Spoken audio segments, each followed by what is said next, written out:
I feel like diet culture sets you up to never be good enough. Did you burn 500 calories on the treadmill today? No? Me either.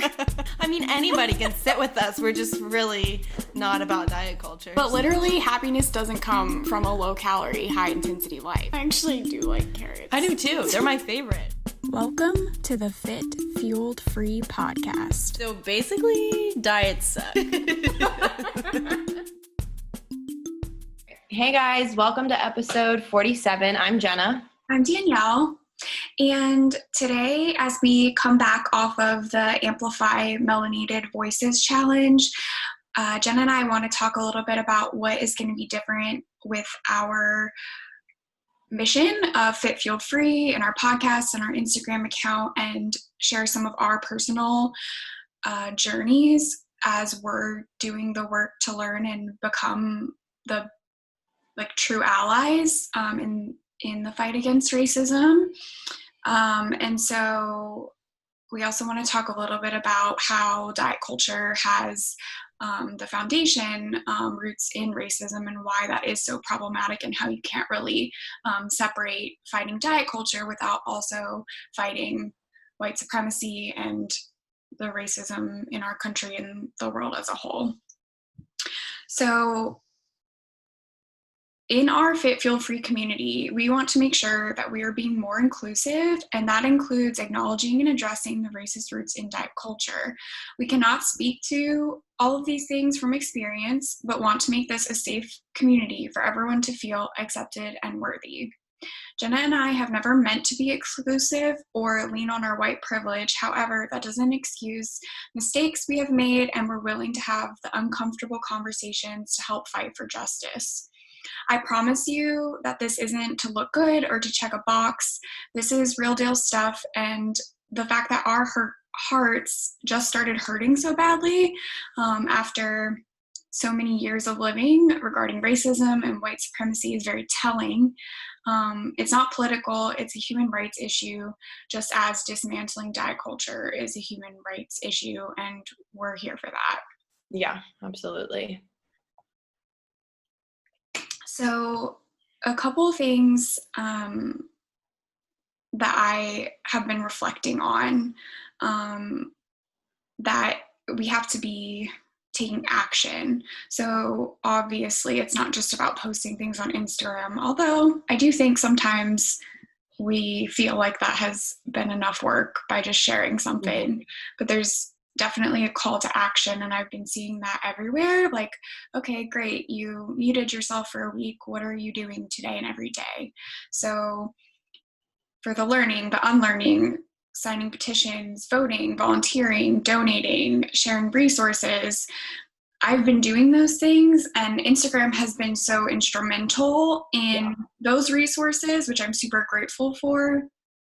And I also wanted to share that I signed up for a daily email newsletter.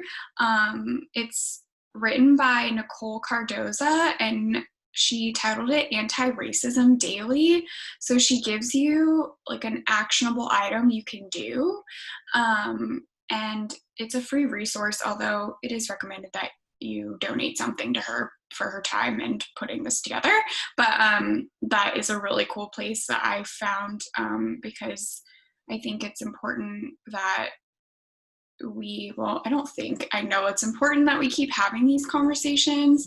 We're not turning this podcast into a specifically, we're not going to stop talking about diet culture. We're not going to stop talking about exercise and nutrition and loving our bodies, but this has to be part of it. And if we get complacent, it's going to be forgotten about. So for me, something that shows up every day, and for someone to have put a resource like this together is amazing. So if anyone wants to check that out, you can get the link from her Instagram page. And her name again is Nicole Cardoza, and we can put that in the show notes for today. Mm-hmm. So I think for me, in learning, I don't think I realized that you can be contributing to racism without being an overtly racist person. Yeah. Mm-hmm. And that was the most striking thing. Yeah. I started reading White Privilege. I'm just a little bit into it, and I just was like, wow, who knew? Yeah. Yeah. I think I agree with that. I think like the biggest thing for me is having to unlearn a lot of, I don't even think I'd call it beliefs, but just maybe I don't like ways of thinking and ways of viewing it. Cause I mean, kind of like you, a lot of things I've seen and read as I've been trying to educate myself is that like, it's not enough to just not be racist. Like you have to be anti-racist, which basically implies taking action and like doing something to stop the pattern and challenging your own beliefs and like challenging and like encouraging those in your life to challenge their own beliefs as well. And I think for me, like, you know, I've shared my faith on here and what I believe in. Even when I addressed it I guess it was 2 weekends ago, you know, I made this statement that like God created us all equal. And I believe that like in his eyes, we are all equal, but he sees color and like, that's beautiful. And I think there's just this aspect of like, people are like, oh, well, we're all equal. Like, I don't see color. And for the longest time, I thought it was being anti-racist to say, oh, like color doesn't matter. But that's actually taking like the identity away and like discounting it by saying that, which that was huge for me to kind of realize throughout this, because I've always taken the perspective of like, I see you, like, I don't see like your skin color. And I like, that was my way of being like, I accept you and love you for who you are on the inside, when in reality that actually does more harm than good. And I've been learning a lot, like watching a lot of IGTVs and like listening to Black people's testimonies, and they're like, say the word Black, like say Black people. And for so long, I thought that was offensive. Yeah. And so I shied away from from saying that, when in reality, like, they're like, no, like, we want you to say that. We want you to address that that's who we are. And I think, yeah, it just shows that there's a lot of unlearning to do, and there's a lot of ways of thinking that like we have to challenge ourselves and like get uncomfortable with. I think that's the biggest thing, like learning to be uncomfortable and embrace it. Yeah. I've wrestled a bit with how I feel about the issue of the white guilt, and how like it's obviously not productive, because I very, very clearly see how me sitting here and complaining about how hard this is for me is like quite disgusting, because this has only started affecting me as of 2 weeks ago, when I've like, it seems like for whatever reason, this event that happened with George Floyd caused an awakening that I've never noticed before. I mean, and I think that's been talked about too, like the fact that it was filmed. Yeah. Which sucks. And I typically don't even watch things like that, but I felt like I had to, because I was trying to understand the anger, and that did help me, but I think it's really messed up, and like I don't fully agree with the fact that we film all of these things and they get showed, because that's very hurtful. And if I had a relative that had a video like that out there, I would be obviously completely devastated, obviously by his murder, but the video itself. So that part I'm uncomfortable with, but like it's hard because you have to like process feelings that you have about something. And so that's where I've been a little bit like struggling, I guess, with the whole, you're not allowed to feel guilty. But I think I am starting to understand, and I'm sure the book that I'm reading White Fragility is going to help with that even more. But I think like for so long as white people, whether we were doing it overtly or not, like we were just discussing, we've been asking Black people to just, and any people of color, and Indigenous people in our country, obviously there's a lot of things we know and learned in school about how we treated that group of people, and we just expect them to like deal with it.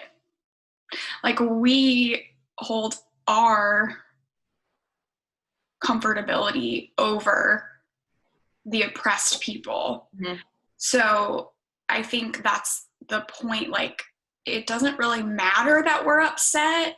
Yeah. Like, it matters because it's going to affect change if we let that, but it doesn't matter that we're upset because this isn't about white people feeling bad. This is about people needing to stand up and freaking make a change.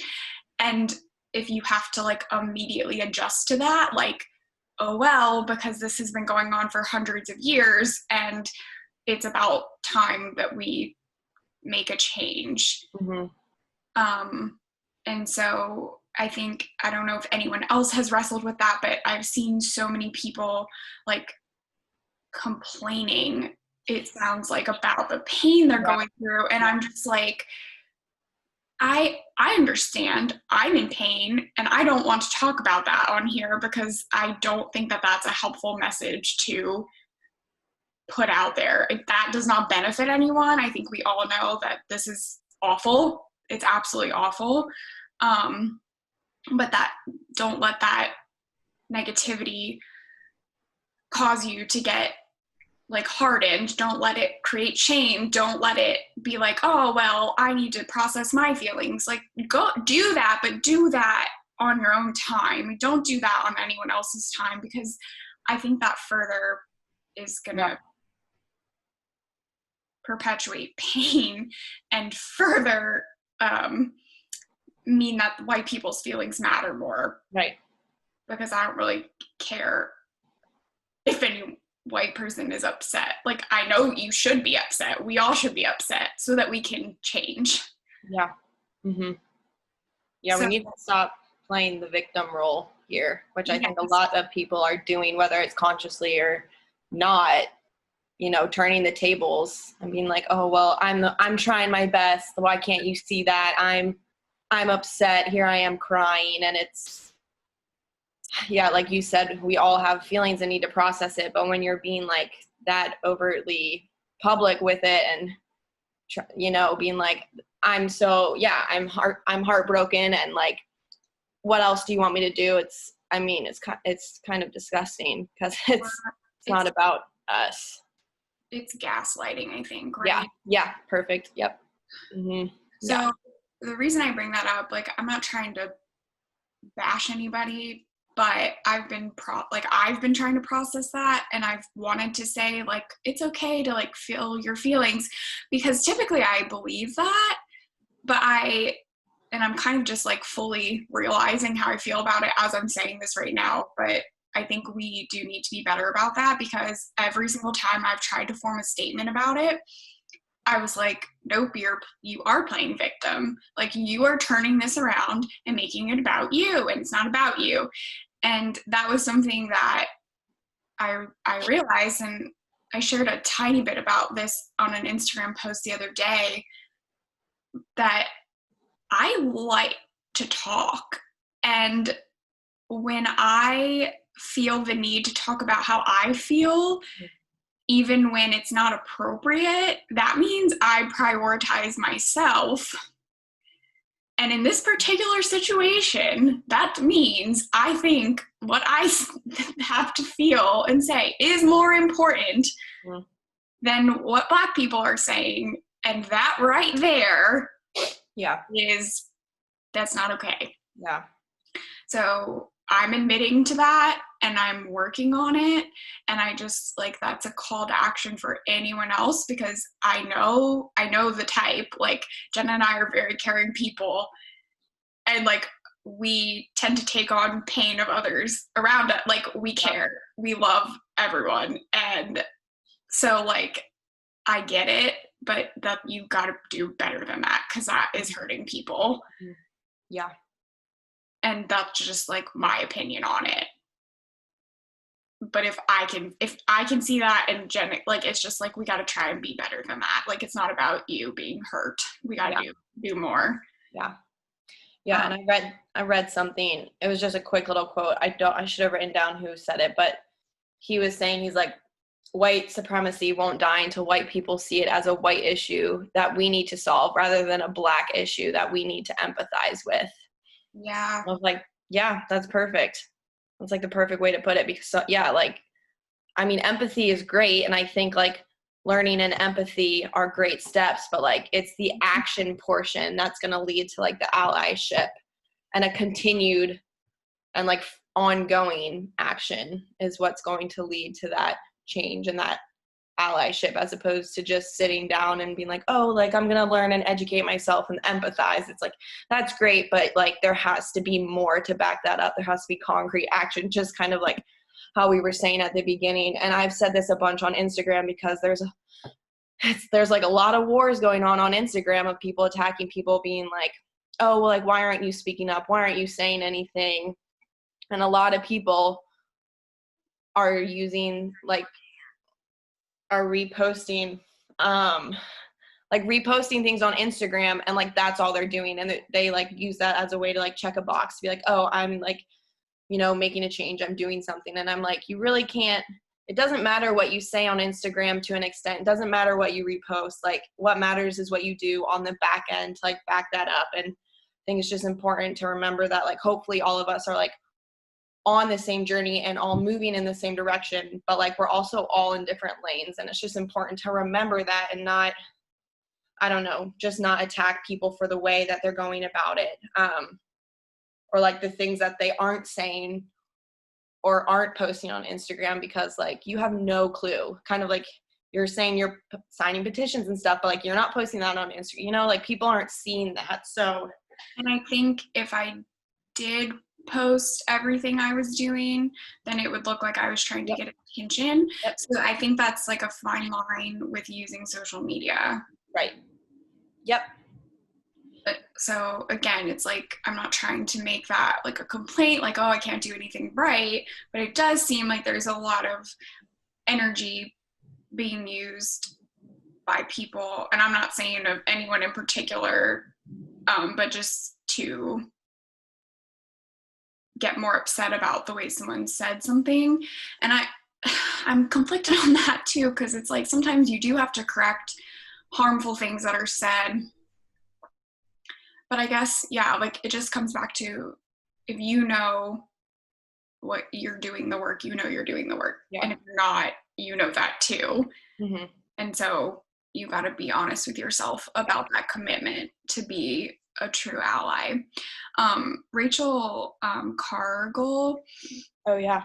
She has been someone I've been following a lot of, and a lot of what she's sharing are some pretty major calls to action. Like, it was great that you were on mute, but like, tell me what you're doing. And like, she is someone who's sharing as a Black woman that she wants to hear about those things. So I think, well, first of all, we have to make sure we're not generalizing anybody. Not all Black people feel the same way about anything. So don't make that mistake when you're talking either, because that's really easy to do. And I realize that that is a product of how I have been raised. And we do that often in society, but it's not a they thing. This is a particular Black woman. And that's kind of what her stance has been. And I appreciate that. She's like, hey, like, what are you doing?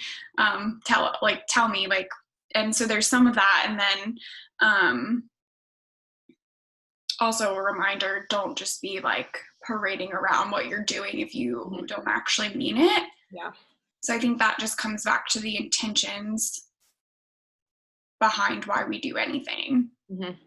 And it's okay if you like make a mistake, but like that girl that everyone was passing around Instagram who they saw her friend taking a picture of her with the Black Lives Matter, and she was in this like fancy dress. Yeah. And it was like, making jokes about it, like she's at Coachella or something. Like, that's like, this is not to get people to like you more. Like, this is a matter of life and death. Like, this is like, it's not a joke. It's not just a hashtag. And so I think we have to daily remind ourselves, why are you doing this work? Do you want to be an ally? Those are some of the things that like I'm learning. Yeah. I don't think the majority of what I'm saying today are like fully original opinions on anything, because I can't be the expert on any of this. But I'm trying to learn and figure out how to show up. And I just feel so strongly with our platform, like, if we're not advocating for things and sharing like the work we're doing, not to give away people's resources for free, but to just share what we're learning. Like, we have to show up in that way. So I was thinking last night, because there was an IGTV video I watched. I didn't finish it because I started doing her first like assignment, but Iverly Brooks, and I apologize if I did not pronounce her name correctly. She posted a video on how white women can help, and she was like very clearly exhausted trying to get this video out, but she was trying. And I think we also have to remember, you can't just run to any Black person you know and ask for their help, because it's not their job. Yeah. And so it is helpful though to get the perspective from a Black person on what they want a white person to do. So I do really appreciate that resource from her. But anyway, her first, do you know who I'm talking about? Yeah, I think so. I've seen, I don't think it was hers that I watched, but I saw another one that I'm looking at your notes right now, and okay, she basically said the exact same thing. Yeah. I was watching something, the Uncomfortable Conversations with a Black Man.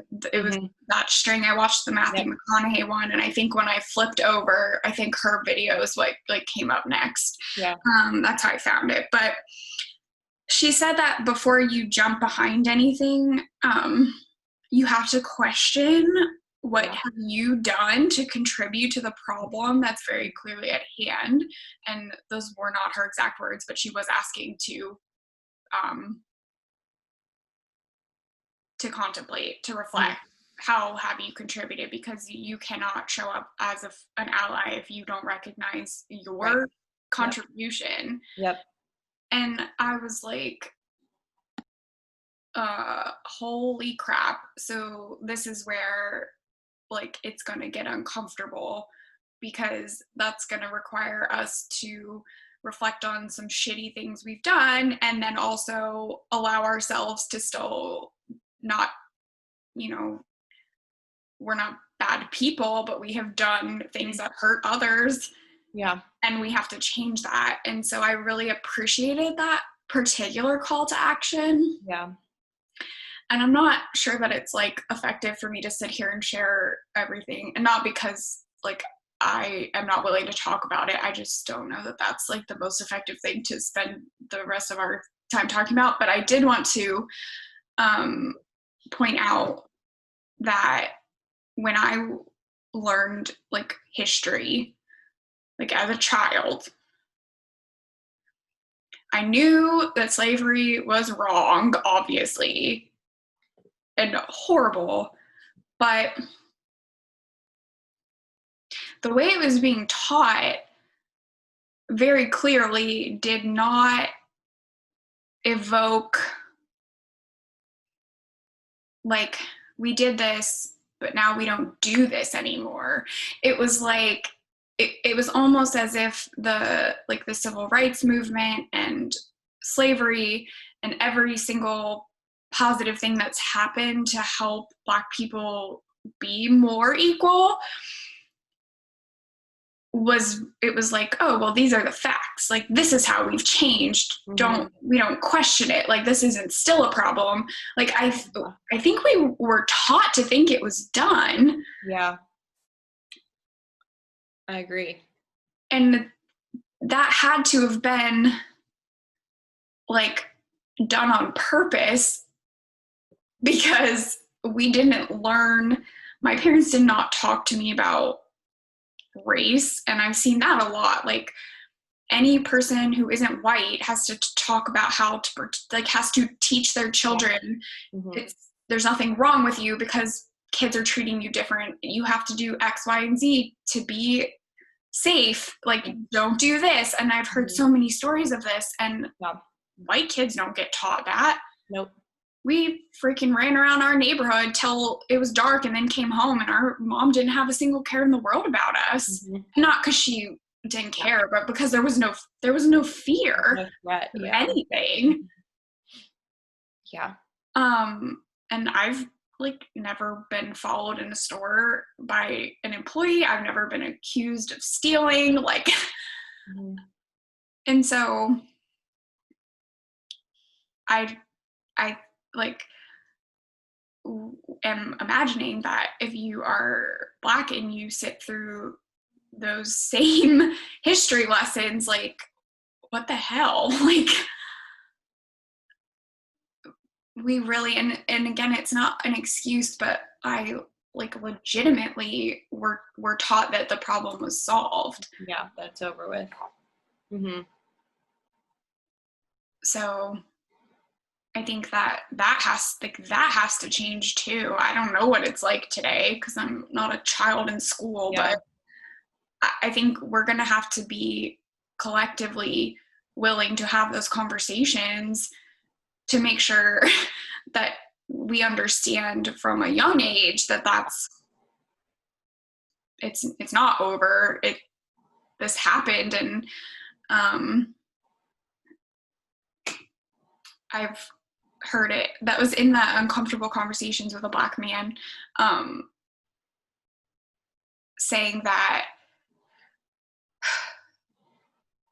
the wake of slavery, like if you're in a boat, there's a wake that follows you with the water.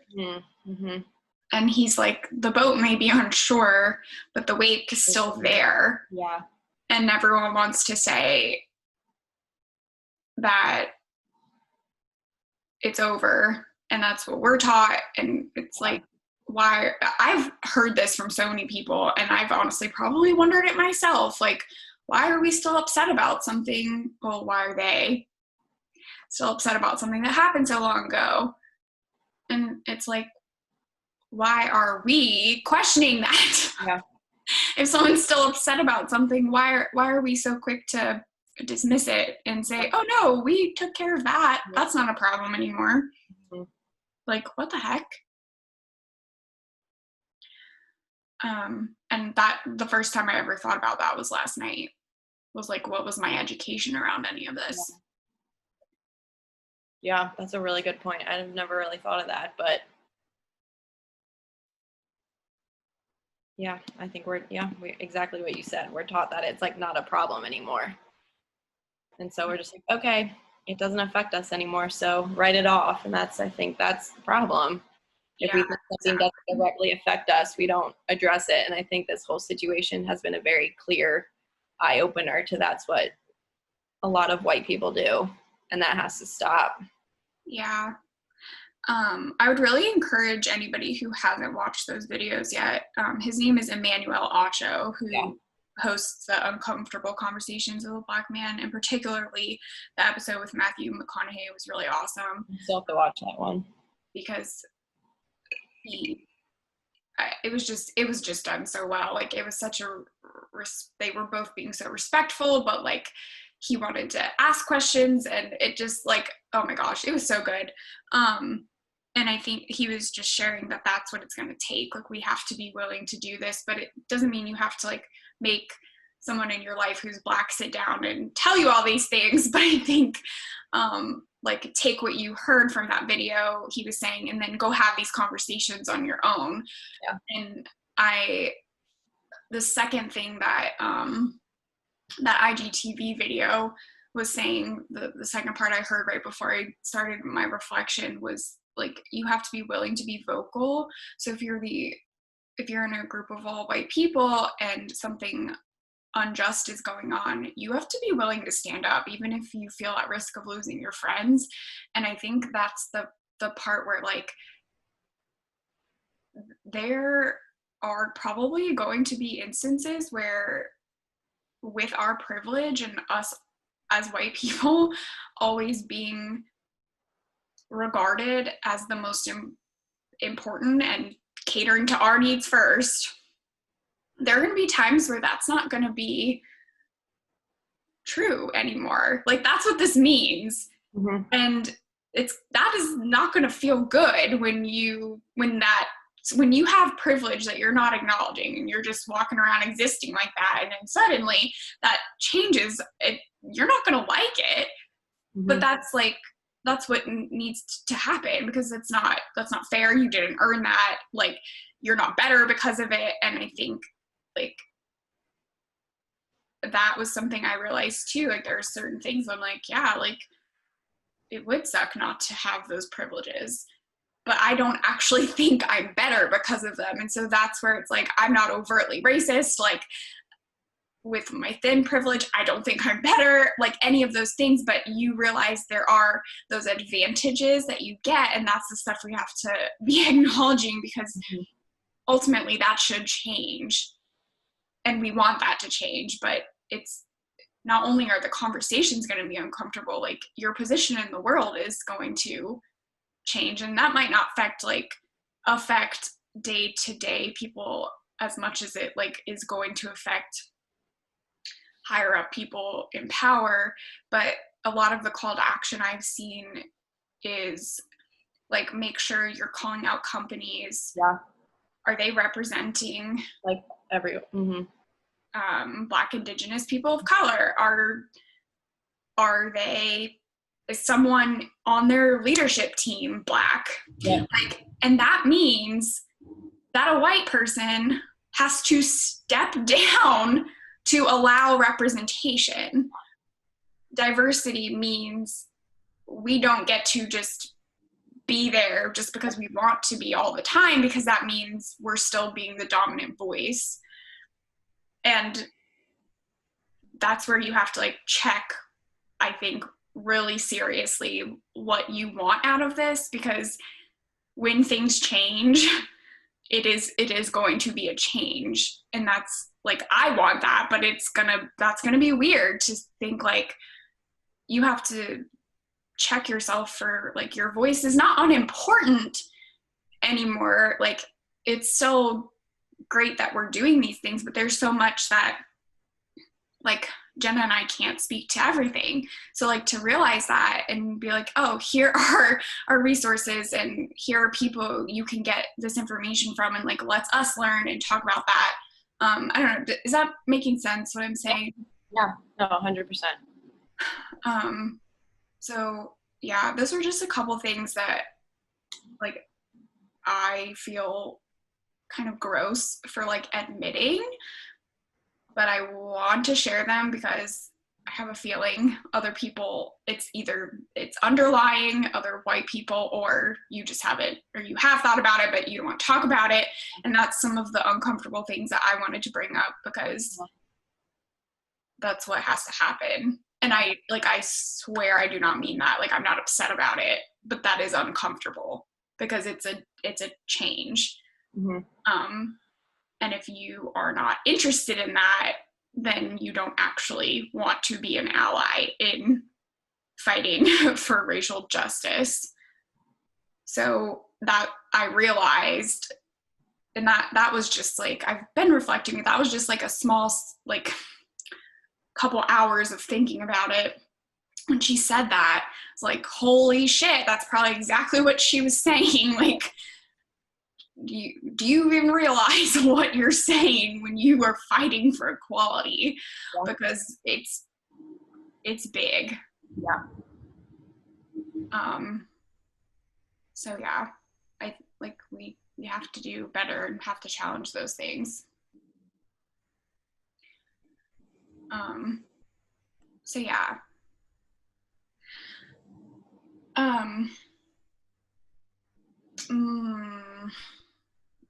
What else? Did you want to touch on the where was it? Like the diet culture aspect of it. Yes. Thank you. We have time for that. Yeah, we have a couple minutes. I do have to go at 9, but so I picked up. Well, I did not pick it up. I ordered it from Amazon. But Fearing the Black Body. So if anyone is watching our YouTube video, Yeah, who's the author of that? It is written by Sabrina Strings. So it's about the racial origins of fat phobia. So I saw some information about Sarah Bartman floating around that she is a really good example in some conversations about cultural appropriation. Mm-hmm. And so I researched her. I was unfamiliar with this story before, but I spent a couple hours last night looking it up, and then I picked this book up because I hadn't started it yet, and I was like, oh, I bet you she's in here. And there were like 10 pages on her. But basically, in the 1800s, late 1700s, early 1800s, she was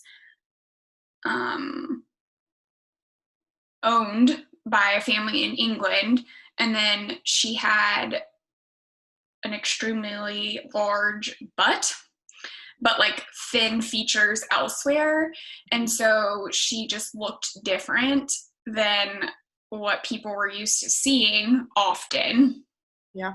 So they ended up putting her on like as a show, and throughout various resources, like some of them say she was being like, you could pay for her, basically she was being prostituted out. Some of them don't say that, so I'm not 100% sure. I'm sure no one knows every single accurate detail of that, but I wouldn't be surprised if that was happening at all. But she was just being used for show.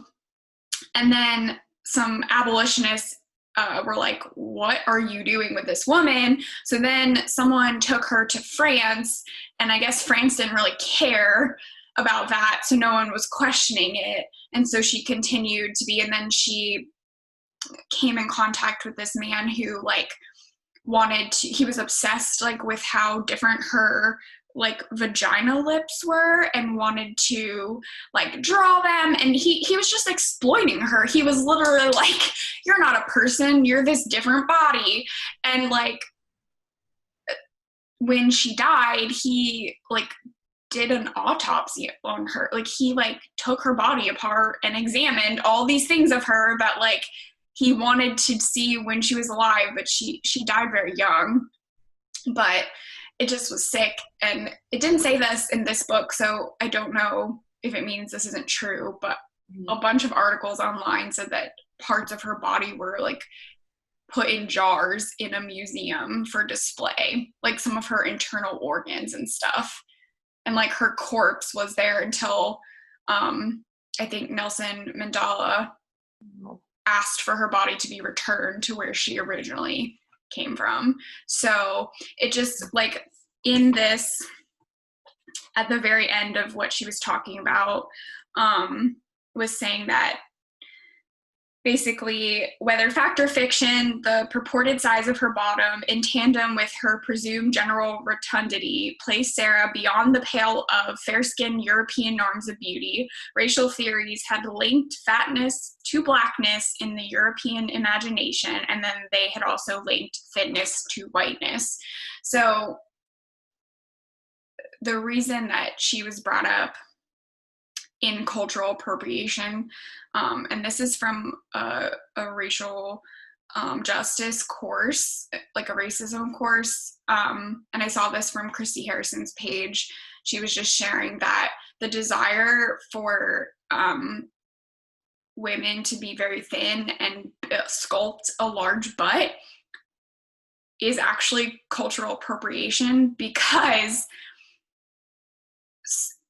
so many times like Black women have been like, their bodies have been wrong in society. So it was shared, there was so much I was reading on this post, but it was on Christy Harrison's page, but that like, we don't want the Black body, but we want the Black butt.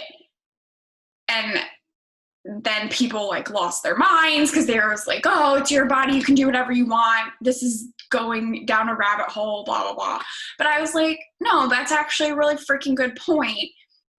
And no, it doesn't mean you're not allowed to like it if you have a big butt, but I think to actively be like, ooh, like I like that Black girl's butt, I want that, that is cultural appropriation. That's like the definition. Like, and so challenging that, that's why I picked up this book, and I'm going to share like some things I learned as I move through it. It's pretty intense, so it's probably going to take me a bit to like get through this material, but we have to be questioning those things. And who freaking knew that things like that were happening in the 1700s around bodies?